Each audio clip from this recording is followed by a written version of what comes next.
This was one that would take cars off the road, and so would be economically more, environmentally more sustainable. And so there were many, many factors, and these are objective factors. And we believe that GSA listened to Virginia. They gave each Virginia and Maryland a fair opportunity to come in and make our case. And after hearing, this was not a rush. In other words, no one looking at this process can say that the process was rushed. And it was also a transparent process. We each had an opportunity to make our cases. And after hearing it, GSA decided that Greenbelt was a superior site and would help the FBI continue to perform its mission. Do you think President Biden actually weighed in on this decision? And your reaction to that, how you found out? Well, I'll answer one. So, GSA made the decision. The decision came to. I don't have any way of. I don't have any reason to believe that that is the case. I believe the GSA made the final decision. This decision was communicated through GSA, and that's who we've been communicating with. So yes. Can you talk about exactly how you found out and your initial reaction once you got the word? Well, you know what? So I received a call yesterday from Congressman Steny Hoyer, who deserves an outsized amount of credit on this. He was truly the quarterback on this issue, carried it forward for 14 years. And I received a call from Congressman Hoyer, and he says, well, Angela, I believe the GSA is going to make an announcement that Greenbelt has been selected. And after hearing for a few seconds, I said, Congressman, you are not screaming. Well, let me just go backwards. Did you say what I thought you just said? You're not screaming, you know? And so wait a minute, this is so exciting. But he was so calm and so measured, I thought maybe I'd missed what he said. And so that's how I was notified, was through Congressman Hoyer, whose leadership has been steady and has been stellar and has delivered this tremendous victory that is so well deserved by Prince George's County. Did you scream? Oh yeah, I did a little screaming. I've done some. This has been very exciting to me because I understand the economic impact. These decisions where these federal job centers are located have the power to transform the economic profile of a jurisdiction for generations. We've seen this happen. In 1941, when the Pentagon when it was decided that would it be located on the west part of the Potomac River, we have seen since then generational investment go to Fairfax County and those areas in such a way that they have now become the wealthiest, one of the top 2 wealthiest communities in the country as a result of those investments. I understand what this means for families here in Prince George's and across the state of Maryland. And if you're asking whether or not I screamed, yes, I did.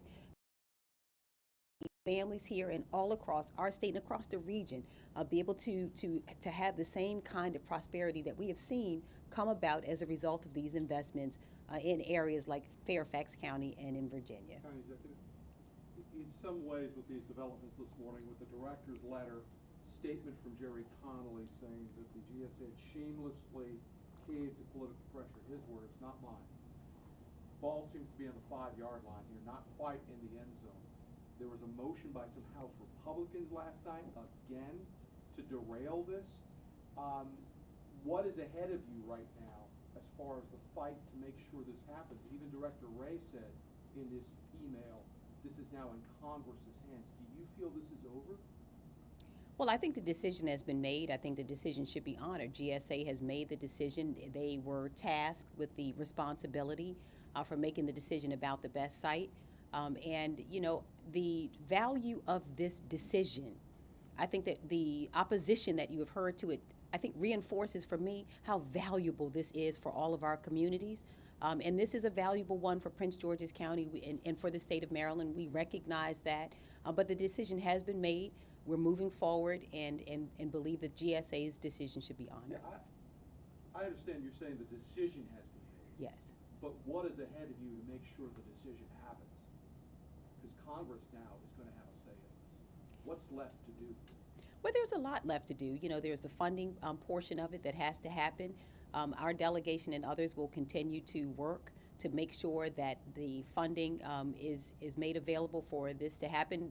Director Wray said that they needed a new building, that they can no longer operate out of the dilapidated building that they have in Washington, D.C. So I would think his concern should be making sure that as soon as possible, the men and women of the FBI are able to have a facility that befits their dignity and helps to support their work and their mission. He has long said that they needed a new headquarters, and guess what? A new one is coming. You're not worried about House Republicans trying to derail this? Well, the House Republicans have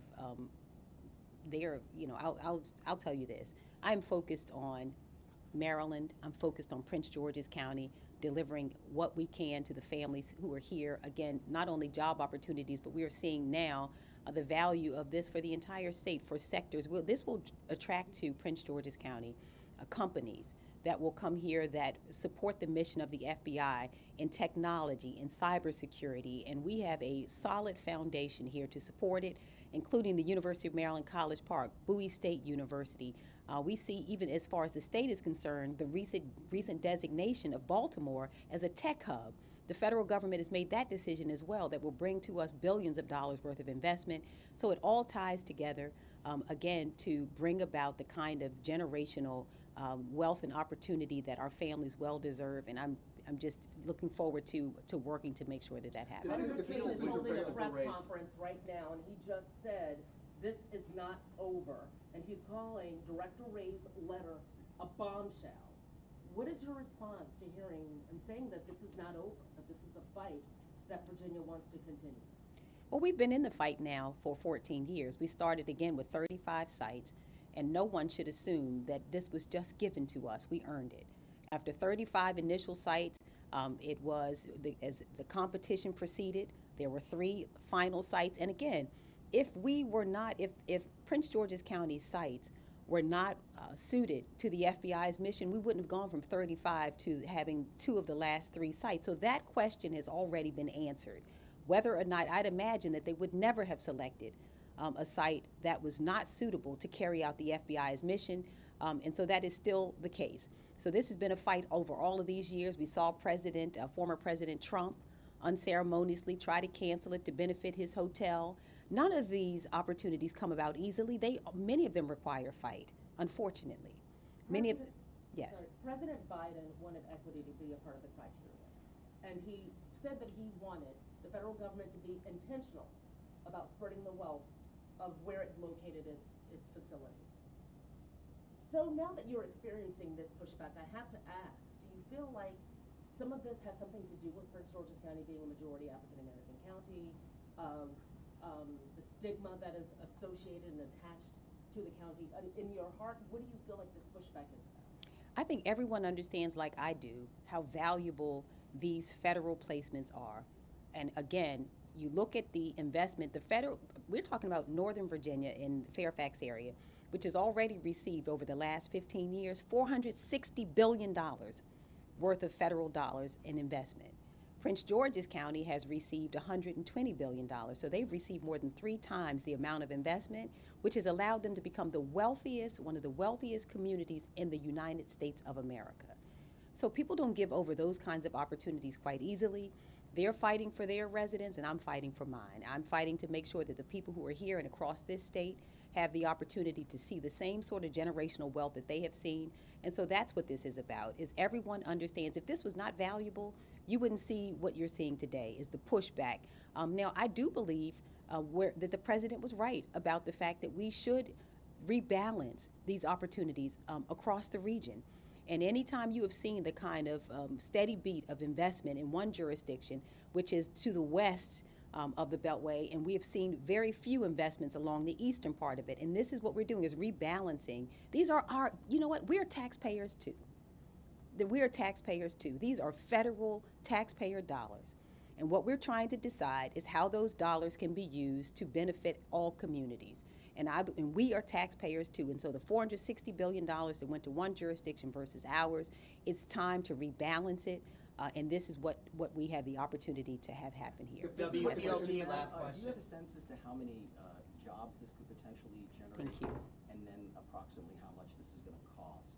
Thank you so much. So we are talking about 7,500 jobs at the bare minimum, close to 8,000 jobs, and we're hearing that this will cost $3 to $4 billion to build out. Now, our site in Greenbelt, when I talked again about what the criteria was used, our sites are shovel ready. There's an indefinite, meaning that we are ready today to build this particular facility, and it comes at a cost savings to taxpayers because it is so much cheaper than the site in Virginia. But ours are ready today, shovel-ready today, and that is not the case with the site in Virginia, which would have been indefinite, 3 to 5 years more, to demolish the buildings that are already there and to prepare that site when our site is at transportation, at a lower cost, and prepared shovel-ready today. When Do you can know construction start on this yeah, site?